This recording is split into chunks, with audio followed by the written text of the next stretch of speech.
Menlu Iran selalu bilang kan, kami self defense. Kalau kami diserang ya kami serang balik. Dengan kekuatan yang kami miliki, Dewan Keamanan PBB itu adalah satu sanksi yang punya kekuatan hukum.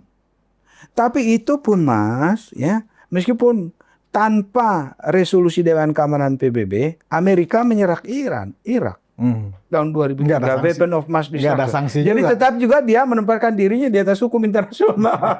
Kebutuhan energinya ada di situ juga terancam.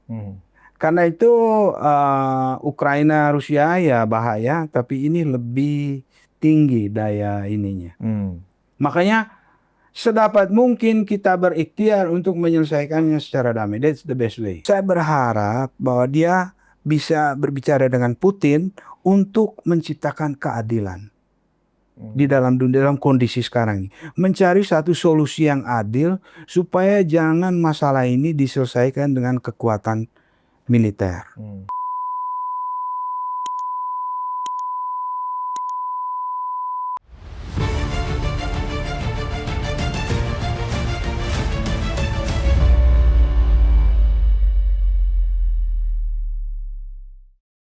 Hai penonton Ruang Konsensus Unpacking Indonesia.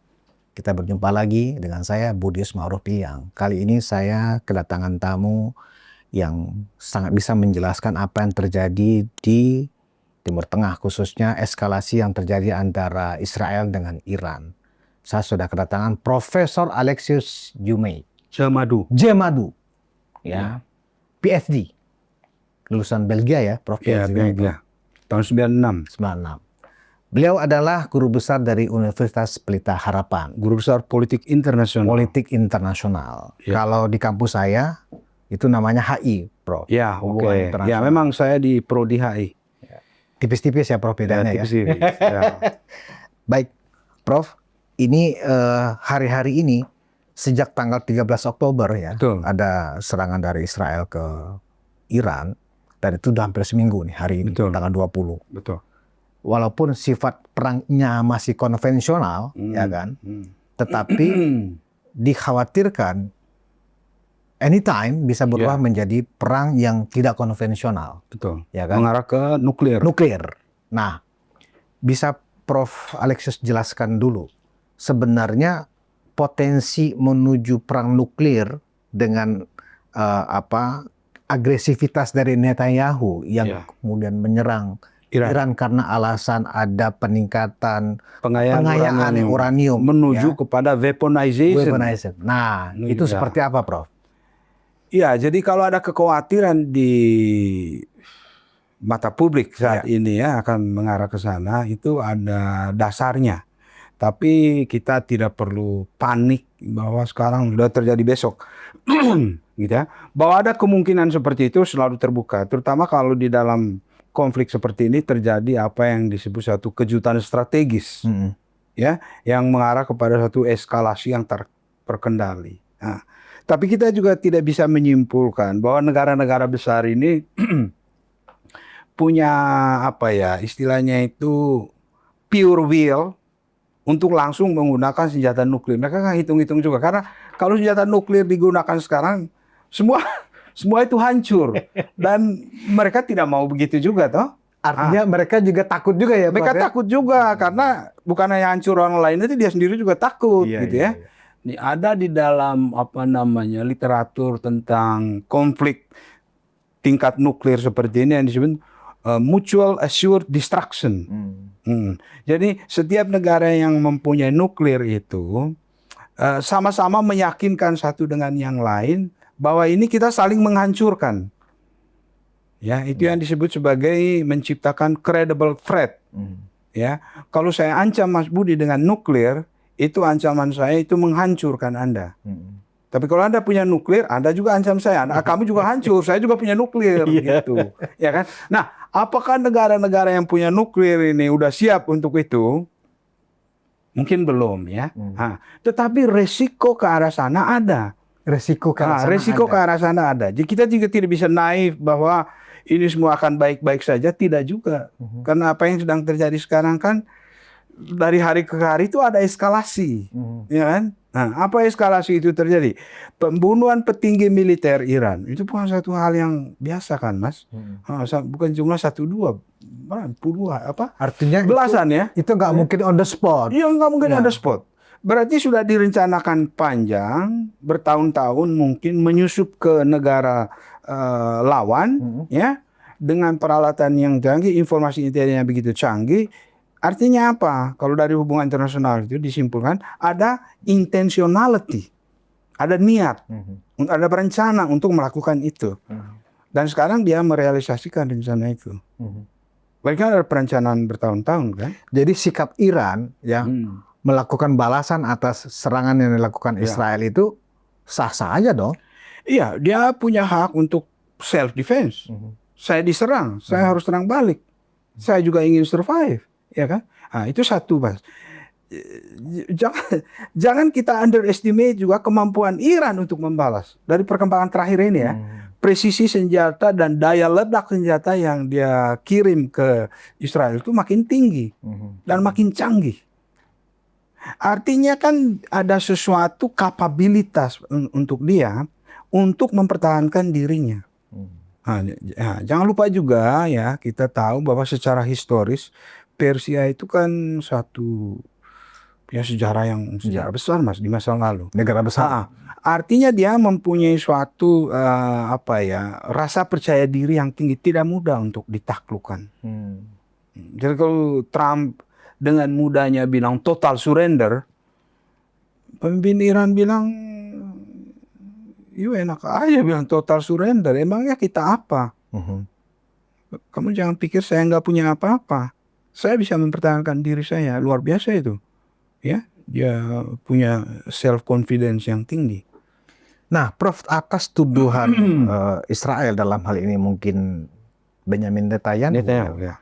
Apakah benar kalau menurut literatur yang Prof Alex miliki? Ya.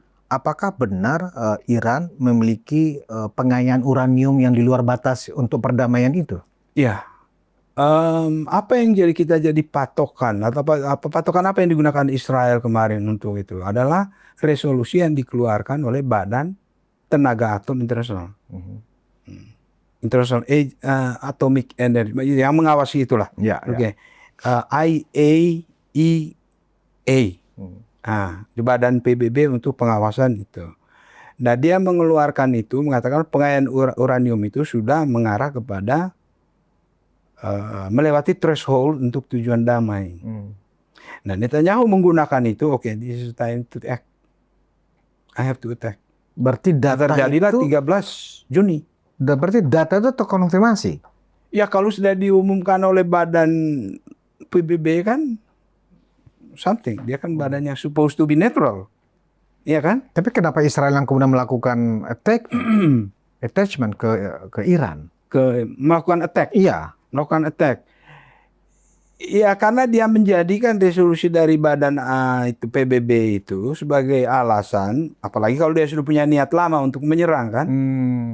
Harusnya kan dia komplain aja ke PBB kan, ke lembaga itu ya toh, karena menurut laporan dari lembaga pengawas atom internasional itu, ya kan, Israel melaporkan itu ke badan itu, kemudian mengingatkan Iran ya untuk merilis data yang sebenarnya seperti apa, kan harusnya seperti itu, tanpa melakukan serangan kepada Iran.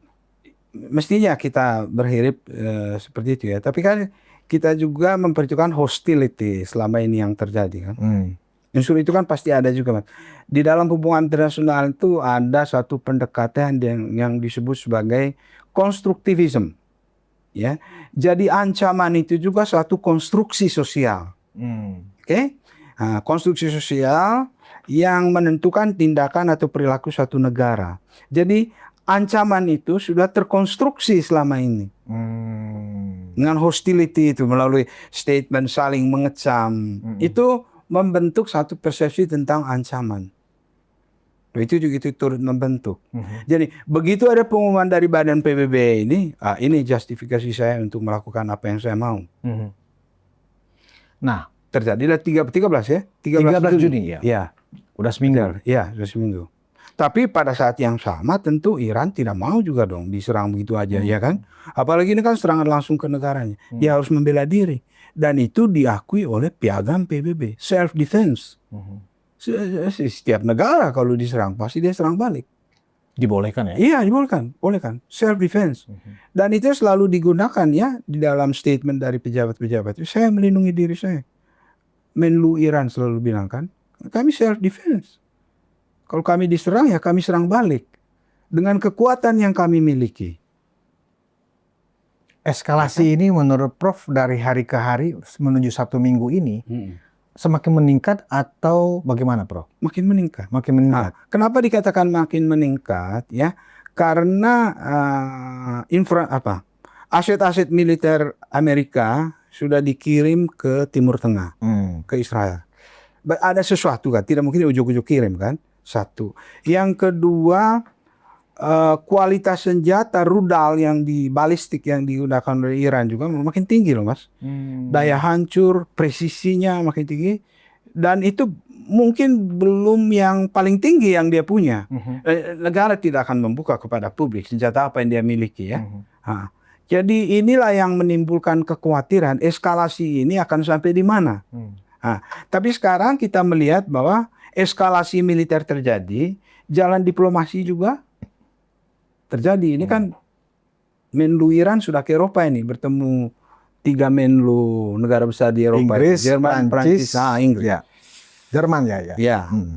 Jadi kan ini ada suatu jalan diplomasi, ini ada jalan militer, dan semua negara menggunakan itu.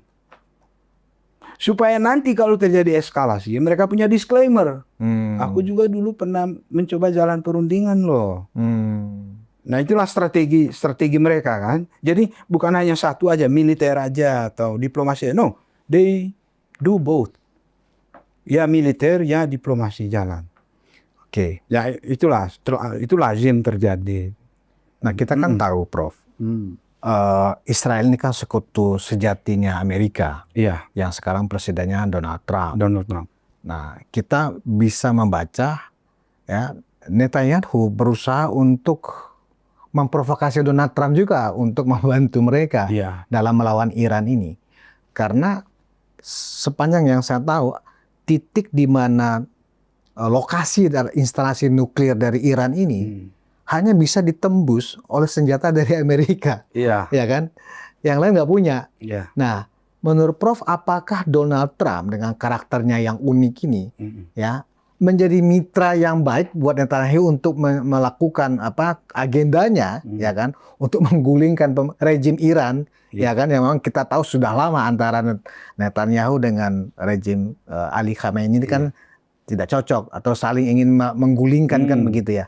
Nah itu gimana, Prof? Peran Donald Trump ini apakah membuat jalan damai atau justru disinilah titik krusial ini bisa memicu perang dunia ketiga? Iya, kelihatannya dua-duanya.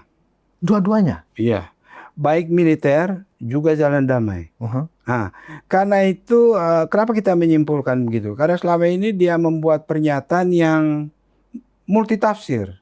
Donald Trump ini? Iya, dia kan bilang misalnya gimana, Prof? Misalnya sekarang ini dia bilang, saya akan mengambil keputusan dalam 2 minggu. Ini buat orang tunggu kan, keputusan apa kamu ini? Ya kan? Karena di satu pihak dia kirim peralatan militer senjata canggihnya itu ke Israel. Nah, sudah itu dia tidak membuat keputusan hari ini juga, tapi in 2 weeks. In 2 weeks itu kan 14 hari ke depan kan. Bisa besok, bisa gimana. Jadi tergantung dari perkembangan hari ini ya, menuju ke 2 minggu ke depan. Keputusan apa yang dilakukan oleh Trump itu, kita belum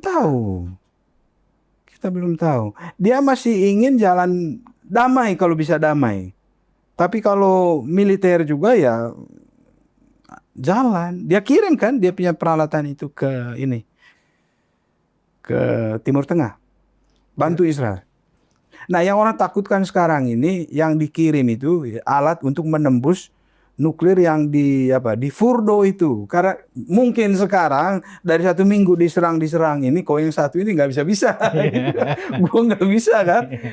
Ya udah gue panggil Amerika yang punya alat ini. Kalau itu betul, ini kan kita hanya connecting dots kan Mas, mengaitkan peristiwa ini dan peristiwa itu. Kalau itu terjadi, itu akan terjadi satu eskalasi yang luar biasa. Apa pertimbangan Donald Trump menurut Profesor untuk mau terlibat dalam agendanya Netanyahu ini dalam kaitannya dia konflik dengan Iran? Ya, itu pertanyaan yang menarik ya. Pertama, Amerika dia merasa sekarang sebagai negara yang paling besar kan, paling kuat ya. Artinya ada konflik seperti ini, psikologi negara besar itu dia tidak mau mengikuti agenda orang lain. Saya harus menentukan terms-nya, terms of reference. Bagaimana masalah ini diselesaikan, bagaimana masalah ini ditangani. Apakah ini ditangani secara damai, apakah ditangani secara militer. Amerika harus terlibat di situ. Harus terlibat. Dan ya harus terlibat menurut dia ya. Nah, harus terlibat di situ, atau paling tidak terms-nya itu harus saya ikut tentukan karena ini taruhannya strategis. Ya kan, negara-negara sekutu dia di Timur Tengah itu kan banyak Mas. Kan tidak mungkin dia tinggal kan. Hampir semua negara di Timur Tengah itu ada basis militernya Amerika. Nah, selain itu jangan lupa kemarin ada kunjungan dia ke Timur Tengah itu dengan tanda tangan investasi billion of US dollar. Billion. Taruhan kan semua itu. What it at stake. Taruhannya gede. Nggak mungkin lah dia lepas itu. Nah, karena itu ya dia itu. Kemudian juga dia jangan lupa periode pertama dia itu dia sudah mulai dengan Abraham Accords. Dia mau lanjutkan itu di periode kedua. Iya kan? Artinya orang ini punya ambisi juga mau diakui sebagai tokoh internasional. Ini orang udah tua kan? Tidak mungkin dia ada periode ketiga tuh? Nggak ada. Nah, dia ada ambisi pribadi juga ya manusia. Dia mau diakui oleh dunia internasional. Ya. Mungkin nggak seorang Donald Trump berspekulasi dengan ikut misalnya membantu kepentingan Benjamin Netanyahu, Prof. Untuk misalnya ya bombardir tuh instalasi nuklir Iran. Mungkin nggak terprovokasi. Karena di dalam negeri sendiri Donald Trump lagi banyak masalah juga. Kan begitu, Prof? Iya, itu masih bergantung kepada dukungan dari dalam negeri juga ya. Nah, itu satu. Karena dia kan harus perhitungkan juga konstituen di dalam negeri dia kan. Nah, yang kedua, saya kira Trump atau Amerika juga memperhitungkan exit strateginya. Oke. Exit strategi. Nah, kalau saya sudah lakukan itu, bagaimana keluarnya supaya aman, ya kan? Nah, jangan sampai dulu kayak dia serang Irak itu, exit strateginya nggak ada. Akhirnya apa yang terjadi? Malah memunculkan ISIS kan, yang membuat Amerika sendiri repot. Nah, jadi setiap satu negara melakukan intervensi itu, selalu mereka perhitungkan exit strateginya. Kalau udah selesai, keluarnya bagaimana? Jangan sampai dia terperangkap di situ, tidak tahu keluarnya bagaimana. Seperti kayak di Afghanistan dulu kan. Dia keluarnya itu tidak gampang. Soalnya kan temanya kan lebih kurang sama nih, Prof. Pada saat Amerika melakukan invasi ke Irak, akan alasannya kan juga ada aktivitas nuklir yang mengarah untuk senjata pemusnah massal, bukan untuk perdamaian. Begitu juga kan untuk kasus Iran ini, kan isunya sama. Nah, karena waktu itu kan Irak nggak ada temannya, ya kan? Beda dengan Iran, sekutunya banyak. Dan itu juga nggak kaleng-kaleng dari Rusia, Cina, Korea Utara, ya kan, Prof? Nah, Rusia, Putin juga sudah memberikan sinyal. Kalau Amerika mencoba membantu Israel, Rusia tidak akan tinggal diam. Nah, ini kan yang dikhawatirkan oleh banyak pemimpin negara dunia. Bagaimana Prof menjelaskan ini? Ya, itu bisa saja terjadi karena Rusia juga sudah keluarkan pernyataan kan. Kalau sampai terjadi pembunuhan kepada kepala negara Iran saat ini, itu akan membuka Pandora Box. Tidak mungkin Rusia itu tinggal diam. Dan mungkin juga tidak mungkin China tinggal diam. Nah, itulah yang akan mengarah nanti kepada negara-negara besar ini yang saling ini satu dengan yang lain. Ya kan? Kontestasi kekuatannya. Nah, kita berharap tidak akan sampai ke sana ya. Kita tetap berharap bahwa ada solusi damai. Karena sekarang ini juga mereka sedang melakukan solusi damai, dan dalam waktu 2 minggu ke depan yang diberikan oleh si Trump ini kan, bukan jalan kekerasan yang diambil, tapi kan jalan damai. Ya apalagi Karena ya natur dari penggunaan senjata sekarang itu sangat mengkhawatirkan, Mas. Kalau sampai digunakan, daya ledak, daya hancurnya itu tinggi. Kasihan itu penduduk sipil akhirnya yang jadi korban, ya kan? apalagi ada target dari Netanyahu ingin menggulingkan Ali Khamenei atau bahkan Iya. ingin menjadikan Ali Khamenei itu mungkin seperti jenderal yang sudah tewas sebelumnya kan Iya. begitu, Prof. Itu yang harus dikendalikan, karena itu nanti akan terjadi eskalasi di luar kendali. Nah, kita bersyukur ya sampai saat ini belum terjadi kan. Nah, dan kita juga berharap ini ya sebagai penduduk dunia lah ya, supaya jalan damai itu ditempuh, ya kan, sama-sama eksis. Ya, semua negara ingin Apa eksis. kira-kira Eksistensi damai. poin-poin apa yang menuju jalan damai itu ketika sudah ada korban dari pihak Iran, petinggi-petinggi militer Iran? Ya, itu yang menjadi Apa yang harus dilakukan oleh PBB, Prof? Karena kan Israel kena menyerang. Betul. Dan dia harus bertanggung jawab kan? Karena ada korban petinggi-petinggi militer Iran. Ya, itulah kekurangan dari Dewan Keamanan PBB itu, Mas. Dan mungkin dulu waktu disusun piagam PBB itu, ya negara-negara pemenang Perang Dunia Kedua itu sengaja menyusunnya seperti itu supaya mereka tetap menguasai dan mendominasi dunia ini. 5 anggota tetap Dewan Keamanan PBB. Kan ganjalannya di situ kan. Mereka yang konflik, mereka juga yang menentukan hak veto. Hak veto itu. Jadi resolusi untuk menyelesaikan secara damai itu lewat jalur PBB itu nyaris nggak ada loh. Mereka juga yang memutuskan gimana. Mereka yang bermasalah. Negara-negara besar kan. Kalau orang lain yang melanggar hukum internasional, mereka ajukan resolusi kayak kita di Timur Timur dulu. Kena kita itu. Namanya itu humanitarian intervention. Kirimlah pasukan ke sana. Kalau negara kecil yang buat. Kalau mereka sendiri yang buat, mereka saling menggunakan vetonya. Nah, itu kekurangan dari PBB. Nah, tapi terlepas dari itu, PBB itu masih tetap kita perlukan. Karena itu satu-satunya lembaga internasional di mana negara-negara kecil seperti kita, negara menengah ini, berharap bahwa norma internasional, hukum internasional itu masih bisa ditegakkan. Ada wadahnya PBB. Tapi kemampuan PBB juga untuk menangani yang seperti ini itu terbatas. Coba lihat sekarang, Sekjen PBB bisa apa dia? Hanya bisa menyerukan seruan-seruan normatif. Negara besar nggak mau dengar dia. Berarti apa dong, Prof? Kira-kira menuju jalan damai yang kita harapkan semuanya nih. Karena kan Israel kan terlebih dahulu melakukan serangan dan berakibat kemudian tewasnya petinggi-petinggi militer Iran. Dan itu kan nggak mungkin hanya stop bla bla bla, kan berarti harus ada semacam mahkamah atau sanksi yang diberikan kepada Israel. Itu kira-kira dalam konteks politik internasional seperti apa solusinya, Prof? Iya.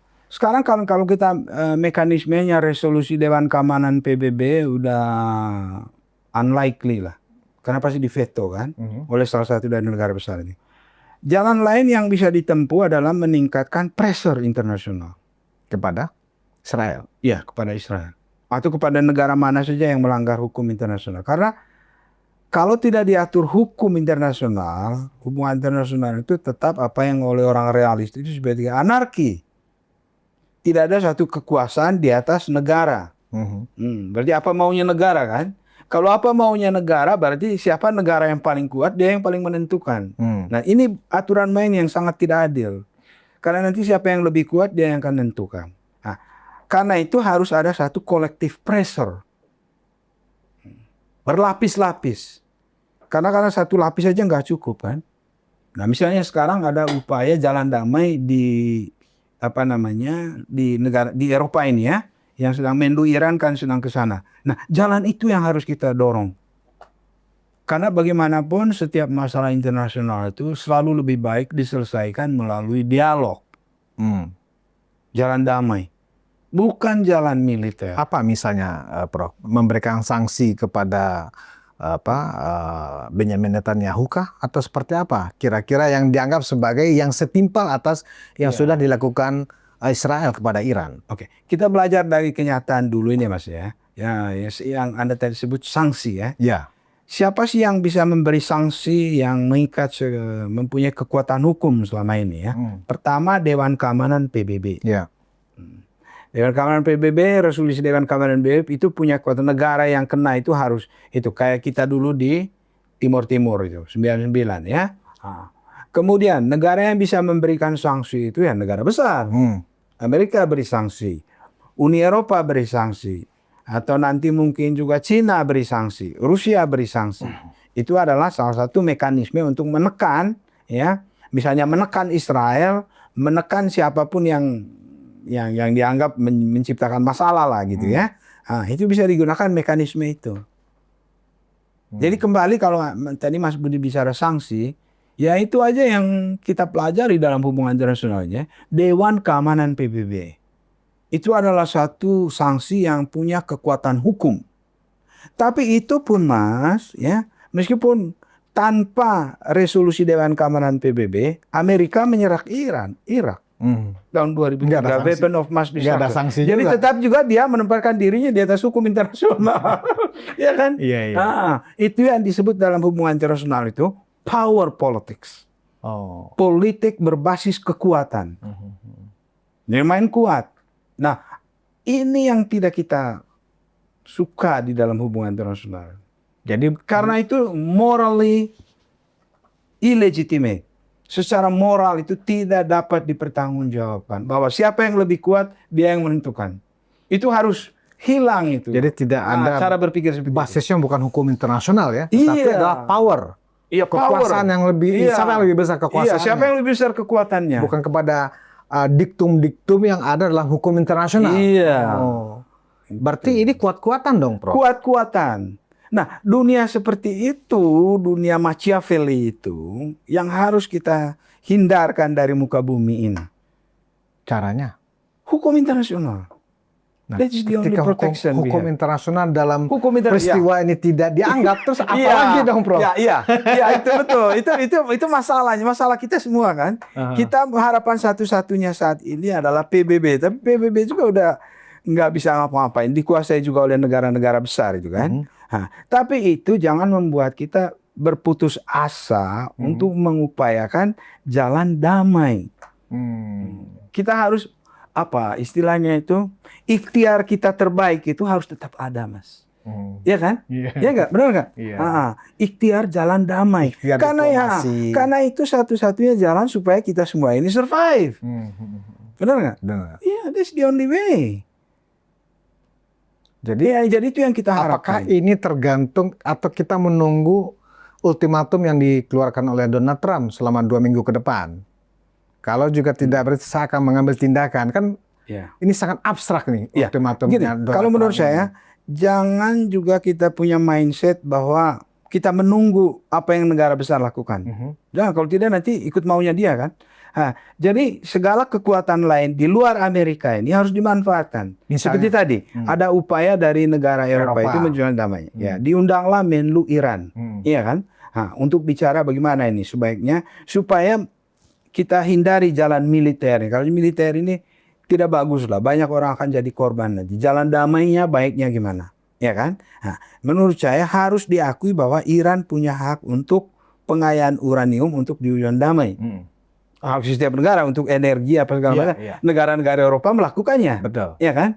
Itu damai. Nah, apakah sekarang untuk di Timur Tengah karena ada kekhususan circumstances di sana, ide dari negara Eropa itu dibuatlah satu bank regional pengayaan uranium. Bank regional? Ya. Uranium? Iya. Jadi siapapun yang mau melakukan pengayaan uranium ke bank regional itu. Prof menduga itu yang sedang dinegosiasikan Eropa Barat dengan Menteri Luar Negeri Iran? Iya, Eropa mengeluarkan atau menawarkan ide itu. Bagaimana kalau begini? Ya, jadi hak Anda untuk melakukan pengayaan uranium, oke, itu kan semua negara boleh melakukannya kan, sepanjang tidak menuju kepada weaponization. Nah, tapi itu pun dengan catatan sudah tidak adil, Mas. Karena bagaimana mereka yang sudah punya senjata nuklir kan, tidak adil kan dunia ini. Ya, tapi udahlah, lupakan aja itu. Karena itu memang sudah realitas. Mau diapakan lagi? Kan kita tidak bisa bilang, Amerika, kau hancurkan negara nuklirmu. Oke. You cannot do that. Cina, Prancis, ya semua mereka yang punya nuklir itu ya udah jalan jauh. Yang disebut sekarang itu dengan Non-Proliferation Treaty. Bukan hanya itu, PBB juga sudah mengeluarkan satu larangan penyebaran senjata nuklir tahun 2017 kalau saya tidak salah itu. Sudah itu. Tapi ya itulah, di dalam politik internasional itu kekuatan hukum internasional itu selalu terbatas, Mas. Karena selalu ada kemungkinan elemen lain manusia ini kan. Iya, makanya sejauh ini karena aspek itu tadi, Prof, ya. Makanya perdamaian di Palestina misalnya, ya kan, atau juga misalnya perang antara Ukraina dengan Rusia, ya, hingga sekarang kan belum selesai. Karena ini bukan persoalan hukum internasional. Betul. Tapi siapa yang berkuasa dan kepentingan apa? Dan siapa yang punya kekuatan? Siapa yang punya kekuatan? Yang tadi disebut power politics. Betul. Nah, kira-kira, Prof, tadi Prof Ali kan mengatakan, ya, Iran ini memiliki warisan sejarah yang lama dan kuat sebagai bangsa Persia. Iya, bangsa besar. Ya kan, bangsa besar. Mas. Nah, artinya mereka secara bangsa, ya, mereka ini punya solidaritas yang sangat kuat dengan gaya kepemimpinan yang khas di Iran. Ya, yang dipimpin oleh imam, ya kan, apalagi sekarang Ali Khamenei, ya, turunan dari Imam Khomeini, kan begitu. Pemimpin spiritual yang sangat dihormati dan sangat berkuasa di Iran.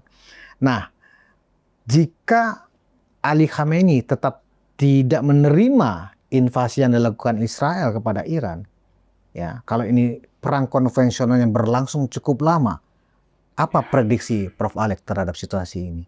Iya, situasi ini diharapkan kembali kepada status quo. Bahwa harus diakui Iran punya hak untuk, sebagaimana juga negara lain, ya kan? Pengayaan uranium, tapi tetap di bawah pengawasan PBB. Saya pikir upaya untuk mengganti rejim itu berlebihan. Biarkan itu diputuskan oleh rakyat negara itu sendiri, dia, ya kan? Sistem politik dia. Jangan sampai dari luar yang melakukan itu. Tidak adil itu. Dan saya pikir tidak pada tempat, melanggar hukum internasional, ya. Rakyat dialah yang menentukan kan. Dan tidak ada satu negara lain yang berhak untuk mengubah rejim. Rejim change itu. Jadi seandainya perang ini berlangsung cukup lama, kira-kira daya tahan antara Iran dan Israel ini tanpa ada unsur negara lain yang ikut membantu, gimana menurut Prof? Kalau mereka do it on their own, memang baik untuk Israel maupun Iran sama-sama vulnerable. Tidak bisa mereka bertahan dengan kekuatannya sendiri. Juga, ya? Iya, sama-sama vulnerable. Ya. Tapi kan Israel kan negara kecil sebenarnya, Prof. Iya, ambil contoh misalnya, Mas. Kemarin ada publikasi dari Wall Street Journal, berarti lumayan credible, ya. Senjata interceptor dari Israel itu stoknya terbatas, hampir habis. Artinya Iron Dome itu dalam situasi bisa bahaya juga, ya kan? Berarti kalau diserang sudah ada nggak perlindungan kan? Repot itu, benar nggak? Kalau interceptor itu habis, gitu ya. Nah, demikian pun dari sisi Iran, seberapa banyak rudal balistik yang dia punya? Karena ditembakkan terus, 1 minggu ini hampir 500. Katanya 5.500 punyanya. Iya, berarti kan gede. Iya. Nah, kalau jumlah rudal balistik dia lebih besar dari interceptor yang dipunya Israel, berarti Israel dalam bahaya besar. Barangkali karena itu sekarang infrastruktur Amerika itu bergeser ke Timur Tengah. Dia minta bantuan. Makanya saya bilang tadi, kalau itu based on mereka punya kekuatan sendiri, on their own, vulnerable. Vulnerable itu rentan. Jadi dalam bahaya. Sampai kapan ini dalam 1-2 minggu ke depan? Masih bertahan? Masih punya nggak stok? Dibandingkan dengan konflik Ukraina dan Rusia, kira-kira ini akan lebih lebih memiliki daya rusak yang mana nih Prof? Antara Iran dan Israel ini dengan Ukraina dengan Rusia. Dilihat dari kondisi yang tadi Prof jelaskan. Timur Tengah. Lebih cepat selesainya ini. Bukan lebih cepat, daya ini. Daya rusaknya akan lebih cepat, lebih ganas ini. Tinggi. Oh. Tinggi. Kenapa Prof? Kan sama-sama di wilayah darat mereka. Ya, banyak sekali faktornya itu. Historis, energi, ya kan? Taruhan untuk negara besar. Ya, misalnya sekarang kan ada wacana bahwa Iran akan menutup Selat Hormuz. Ya. Anda bisa bayangkan itu gangguannya untuk harga minyak, untuk perdagangan internasional, merembetnya kemana-mana, kena semua kita ini kan. Iya. Nah, negara-negara besar juga yang kebutuhan energinya ada di situ juga terancam. Karena itu Ukraina, Rusia ya bahaya, tapi ini lebih tinggi daya ininya. Makanya sedapat mungkin kita berikhtiar untuk menyelesaikannya secara damai. That's the best way. Ya, kalau maunya Iran ya tentu adili Netanyahu, karena kan yang memberitakan serangan kan Netanyahu. Gimana menurut Prof? Ya, kalau kita lihat bahwa ICJ ya, International Court of Justice, sudah memberitakan penangkapan kepada itu kan. Tapi sekarang apakah itu mempunyai suatu daya untuk apa ya, yang di dalam negeri kita law enforcement. Nah, itu kan kelemahan hukum internasional itu gitu, Mas. Law enforcement. Kalau kita bicara hukum dalam negeri, konsepnya itu adalah monopoli penggunaan coercive power ada pada state. Oke? Nah, di hubungan internasional tidak ada itu. Makanya konsepnya anarki. Di dalam negeri itu konsepnya hierarki. Kalau Mas Budi melanggar lampu merah, diprit sama polisi kan, Anda tidak mungkin protes dong. Kenapa saya diprit? You cannot do that. Nah, tapi kalau di hukum internasional, Anda melanggar lampu merah, Anda bilang, hati-hati, lu lihat kekuatan gue dulu. Iya kan? Iya kan? Jadi cara memahami hukum internasional seperti itu ya, Prof? Iya, itulah perbedaan hukum internasional dan politik internasional. Dan itu ya apa ya? Ya akhirnya kembali kan Mas, kita ini kan manusia, manusia kan. Jadi raw materials dari politik itu adalah human being, benar itu. Plato dan Aristoteles. Ujung-ujungnya adalah kembali kepada apa ya, nafsu dan mental faculties yang ada di dalam diri manusia. That's the raw materials of politics. Iya kan? Mengelola itu kan sebetulnya.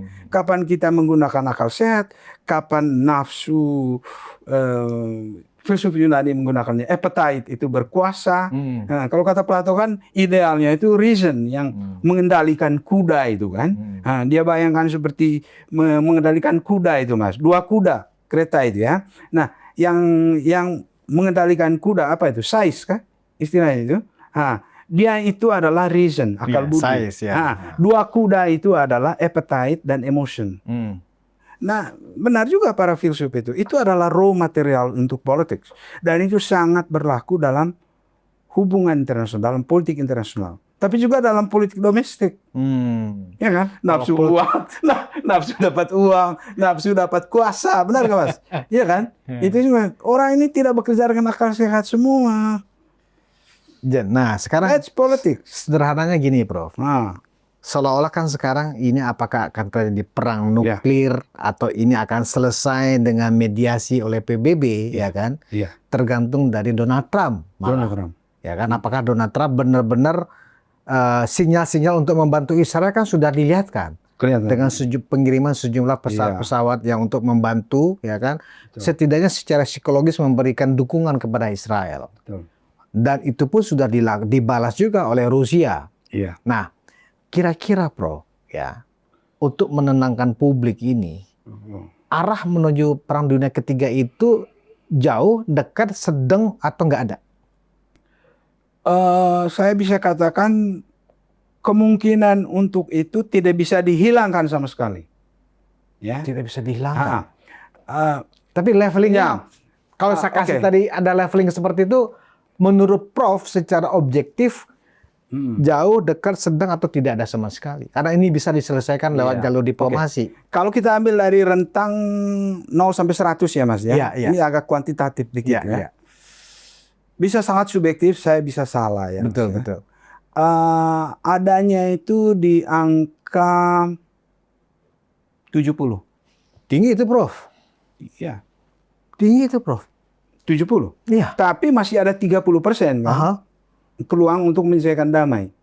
Ya. Nah, ketegangannya sudah sampai pada tahap itu.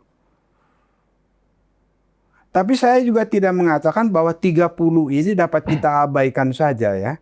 Kenapa itu harus dikatakan? Karena gini Mas, negara-negara besar ini juga sebetulnya tidak tertarik untuk menggunakan nuklir itu. Habis-habisan.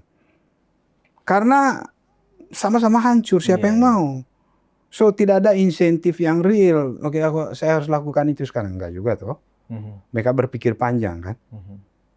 Nah, kemungkinan 30% lah inilah yang menjadi harapan kita. Di mana ada akal sehat untuk menempuh jalan damai yang adil. Untuk semua. Ya kan? That's the best way. Iya. Meskipun terkesan sangat normatif. 30% itu Iya. kan posisinya kan cukup rawan ya. Rawan. Karena 70% kan sudah mateng nih. Iya. Ya kan? Nah, sementara Prof. Alex tadi menjelaskan ruang untuk adanya mediasi dengan menggunakan pendekatan hukum internasional sulit. Ya kan? Justru yang dilakukan justru adalah siapa yang bisa determinan dalam melihatkan kekuasaan politik internasionalnya seperti Amerika dan Rusia. Iya. Ya kan gitu loh. Nah, ini titik temunya ntar di mana, Prof? Begini, saya perlu luruskan dulu Mas ya. Bukan berarti saya menghendaki bahwa harus begitu ya. Apa yang saya katakan ini reality of politics. Nah, mungkin kalau teman-teman HI saya yang dengar itu mereka akan mencap saya sebagai orang realis. Nah, realis dalam pengertian saya bertolak dari apa yang terjadi, apa yang saya lihat terjadi di dalam kenyataan bahwa negara besar itulah yang mendikte terms-nya. Karena dia punya kekuatan. Saya tidak menghendaki dunia itu aturan mainnya seperti itu karena sangat tidak adil. Betul. Siapa yang paling kuat dia yang menentukan, ya kan? Nah, karena itu harapan kita adalah harus ada balance kepada yang kuat ini. Inilah yang kita harapkan kekuatan seperti Cina, Rusia, negara non-blok, ya, negara global south, di mana Indonesia ada di dalamnya, BRICS. Kita kalau jadi anggota BRICS, ini harus bekerja sama betul untuk meningkatkan pressure supaya jangan main sendiri ini orang kuat ini. Yang dalam hubungan internasional itu sekali lagi bahasanya Mas, balance of power. Jadi ini hanya bisa diselesaikan dengan pendekatan balance of power itu tadi. Iya, harus ada balance of power. Tidak baik kalau dunia ini dikuasai oleh satu orang aja. Dia akan menentukan sesuka dia. Dunia yang sangat tidak adil. Dunia yang adil adalah mempertimbangkan tadi bahwa kita semua punya kecenderungan untuk bermain dengan kekuatan kita, yang harus diimbangi orang kuat itu. Ya, kekuatan yang lain. Siapa yang lain ini? Ada Rusia, ada China, ada non-blok, ada Global South, ada BRICS. Nah, ini semua harus mengumpulkan kekuatannya supaya dunia ini jangan ditentukan oleh satu orang, oleh Trump. Nah, dalam sejarah kita pelajari, setiap kali dunia ini ditentukan oleh 1-2 orang, akan hasilnya tidak adil. Bagi kita negara kecil dan negara menengah. Karena itu, for the sake of justice, ya, kekuatan-kekuatan alternatif itu tadi harus bersuara juga. Dengan kata lain, kita jangan pernah menyerah berikhtiar untuk hal yang baik. Nah, ya, untuk perundingan, untuk jalan damai. Normatif memang, tapi harus begitu. Kalau tidak nanti dunia ini diatur berdasarkan siapa yang paling kuat. Nah, dalam konteks Iran dan Israel ini, Prof, apa yang disikapi oleh Imam Ali Khamenei, ya, supaya terjadi sebuah balancing of power ketika serangan Israel yang hampir seminggu ini kemudian menjadi perang antar mereka, itu bisa istilahnya dengan dijatuhkannya hukum internasional atau sanksi internasional atas yang dilakukan oleh Israel setelah menyerang Iran yang menyebabkan sejumlah pemimpin militer Iran Ya. tewas. Tewas, ya. Apa yang diharapkan oleh Khamenei sehingga apakah memberikan hukuman kepada Netanyahu lewat PBB misalnya, Ya. atau seperti apa, Prof? Yang membuat Ali Khamenei menerima, oke, kita win-win, kita nggak jadi perang karena Netanyahu sudah bla bla bla. Seperti apa bayangan Prof?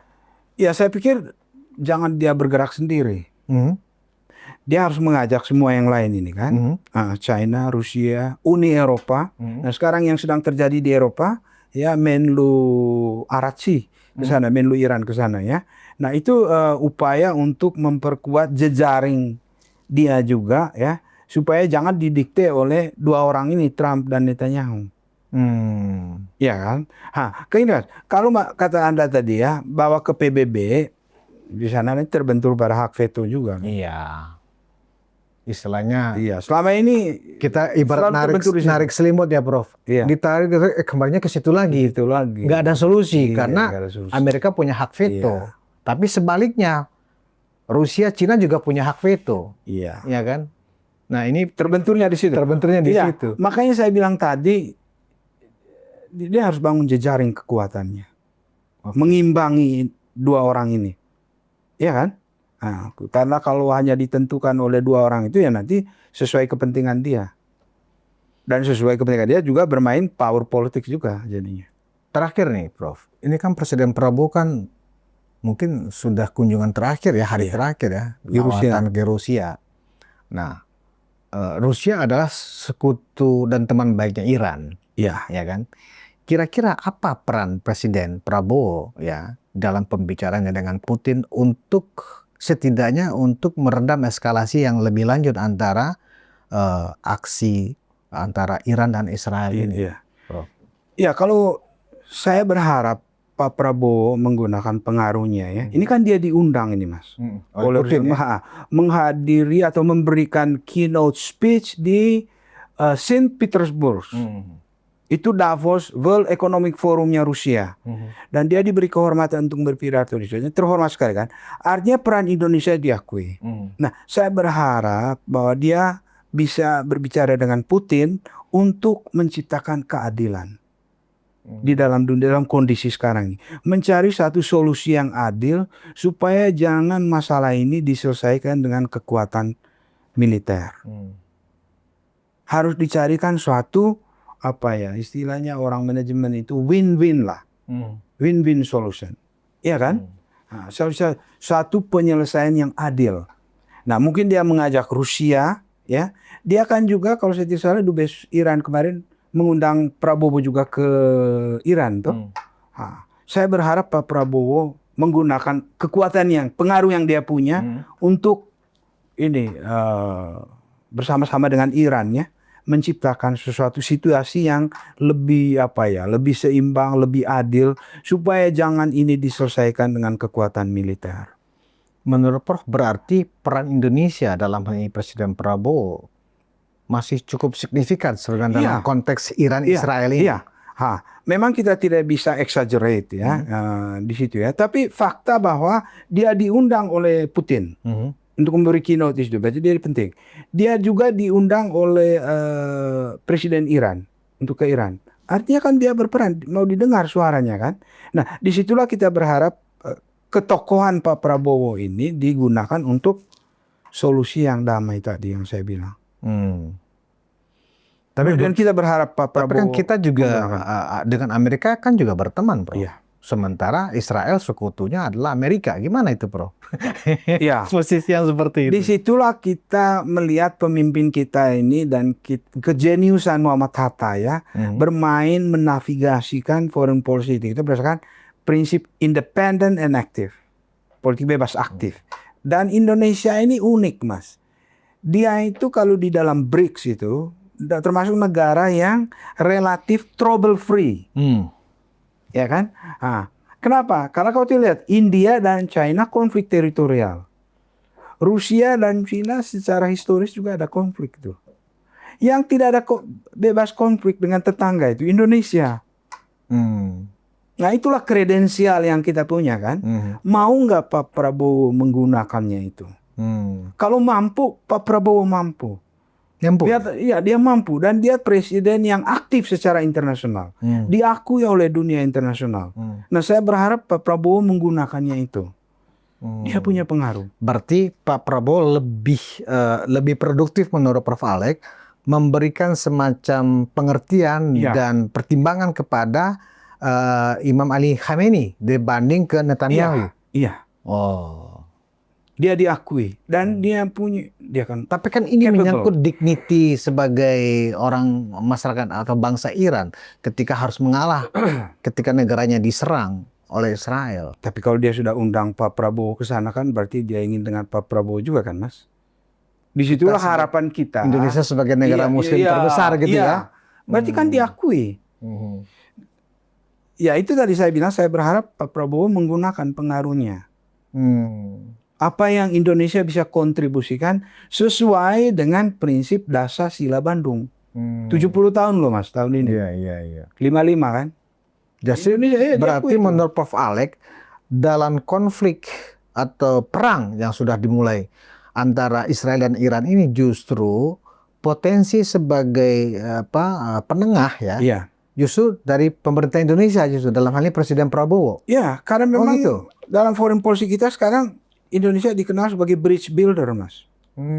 KTT G20 terakhir kita kemarin. Apakah Israel mau mendengarkan pertimbangan-pertimbangan yang diberikan nanti oleh Presiden Prabowo? Oke, itu bisa jadi pertanyaan, tapi sepanjang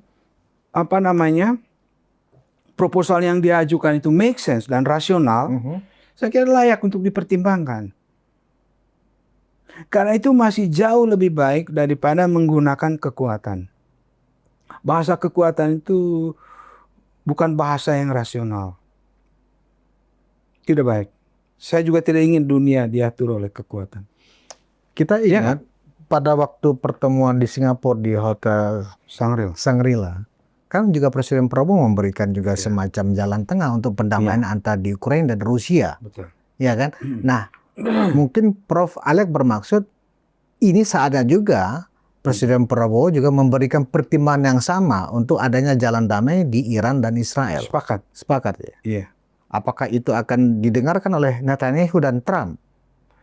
Prinsip kita untuk berkontribusi kepada dunia internasional itu jangan dulu mikir apa orang dengar atau tidak kan, Mas? Oh gitu. Sepanjang apa yang kita ajukan itu make sense dan bisa menghasilkan satu alternatif yang lebih baik daripada menggunakan instrumen yang lain, layak diajukan. Dan Indonesia secara tradisional itu, secara historis, dikenal sebagai negara yang bisa menjembatani, yang tadi disebut bridge builder. Kredensial itu ada kan? Dan secara internasional juga Pak Prabowo sangat sangat eloquent. Apa maksudnya itu, Prof? Dia kan muda, bahasa Inggrisnya bagus kan? Iya. Dan dia berinteraksi dengan tokoh-tokoh dunia itu dengan begitu mudahnya. Dia punya kemampuan itu. Dan itu memberikan suatu peluang ketokohan beliau. Karena dia seorang presiden yang sama dengan Pak SBY dulu, aktif secara internasional dan capable of doing, of playing that role. Oke, ini sebuah poin menarik ini, di mana kita dari penjelasan Prof. Alex, di mana sebenarnya dalam konflik Iran dan Israel ini peran Indonesia bisa membantu jalan damai. Jalan damai. Oke. Betul. Terakhir nih, Prof, sebagai sebuah perspektif aja. Iya. Sebenarnya World War III itu bisa diidentikan dengan perang nuklir tanpa harus menyebut perang dunia ketiga. Yang menurut Prof, istilah perang dunia ketiga. Iya. Itu bisa disamakan dengan perang nuklir atau perang dunia ketiga yang lebih cocok sebenarnya kalau eskalasi seperti ini tidak bisa terkendali. Dan seperti apa sih Prof bayangannya perang nuklir itu? Berapa lama berlangsungnya? Apakah hanya seminggu selesai bumi ini atau gimana, Prof? Iya. Kalau kita melihat pengalaman kita dalam sejarah menggunakan itu kan tahun 45 kan. Daya hancurnya seperti itu. Dan saya sendiri sudah ke Hiroshima. Saya melihat sendiri miniatur dari bom atom itu dan melihat kehancurannya luar biasa. Katanya yang sekarang itu ribuan kali dari itu. Jangan sampai digunakan. Oke. Nah, kalau kan ada 9 negara ya yang memiliki senjata nuklir, Prof. Dan mereka kan berkubu-kubu nih. Ya, ya kan? blok-blok. Berblok-blok. Nah, seandainya ya, kita kan selama ini selalu ditakut-takutin perang nuklir. Bisa nggak dijelaskan, Prof, jika 9 negara ini berperang karena kepentingan apapun lah ya, suatu ketika ya, kita tentu berharap itu tidak terjadi. Tidak terjadi. Saya cuma sedang ingin mencari tahu, jika itu terjadi, perang nuklir itu berapa lama, Prof, berlangsungnya? Dan dampaknya seperti apa? Kalau dilihat dari daya ledak, daya hancur dari senjata yang mereka punya, tidak akan berlangsung lama. Seminggu, sebulan, setahun? Mungkin hitungan hari. Hitungan hari. Apakah Habis, Mas, habis itu. Sekali digunakan itu, habis. daya rusaknya luar biasa? Oke, kita hanya beri bayangan aja kalau misalnya satu nuklir dijatuhkan Jakarta. Satu penduduk Jakarta ini habis. Berapa? 10 juta? Habis. Anda bisa bayangkan beritanya ke seluruh dunia. 10 juta. Efek psikologisnya ya? Hancur. Jadi kalau Jadi tidak akan berlangsung lama karena itu penggunaan itu juga tidak mudah. Belum lagi radiasinya ya? Iya, radiasi segala macam. Makanya negara-negara yang punya nuklir juga itu berkehendak untuk tidak menggunakannya. Jadi yang disepakati oleh dunia adalah nuklir digunakan untuk tujuan damai. Iya, mereka tidak menggunakan bahasa itu. Mereka hanya menggunakan dalam istilah politik internasional atau hubungan internasional itu deterrence. Maksudnya menciptakan suatu credible threat, ancaman yang credible. Maksudnya gini, misalnya saya bermusuhan dengan Mas Budi, saya punya nuklir, ya, dan saya punya nuklir. Nuklir itu saya harapkan menciptakan credible threat buat Anda. Berarti saya nggak boleh gangguin orang. Ini orang punya, ya, berarti ancaman saya bukan macan ompong. You percaya pada ancaman saya. Berarti you tidak berani nyerang saya, atau Anda tidak melakukan apa yang saya tidak suka. That is deterrence. Itu ya? That's deterrence, ya. Mencegah lawan melakukan apa yang tidak kita suka. Selama ini nuklir itu gunanya deterrence. Makanya disebut nuclear deterrence. Nah, menggunakan senjata nuklir mencegah lawan melakukan apa yang kita tidak suka. Begitu. Tidak dibolehkan justru untuk melakukan serangan. Iya. Ambil contoh misalnya nuclear deterrence-nya Amerika terhadap Korea Utara. Nah, bagaimana Amerika menunjukkan kekuatan nuklirnya sampai si Korea Utara tidak berani menyerang nuklir ke Korea Selatan. That's deterrence. Atau menyerang sekutu tradisional Amerika di Pasifik ini. Karena dia tahu kalau saya lakukan Amerika akan ngamuk. Berarti yang dilakukan Iran sebenarnya itu juga kepada Israel, ya kan? Iya, deterrence. Nuclear deterrence. Itu tidak diinginkan oleh Netanyahu. Tidak diinginkan oleh Netanyahu. Iya, dan ada dugaan dia nyeret si Amerika ini ikut agenda dia. Berarti ini pintar-pintaran. Apakah Donald Trump mau dikerjain oleh Benjamin Netanyahu apa tidak? Iya, mainan politik. Iya kan? Sudah ada itu di meme. Iya. Seakan-akan Netanyahu dengan Trump. Iya. Nah, ini juga kan di Amerika orang-orang kritis mulai berpikir, kita jangan ikut begitu saja agendanya Netanyahu. Hati-hati loh, exit strateginya Amerika nanti seperti apa. Sekali lu terlibat di situ, keluarnya gimana nanti? Problem. Iya.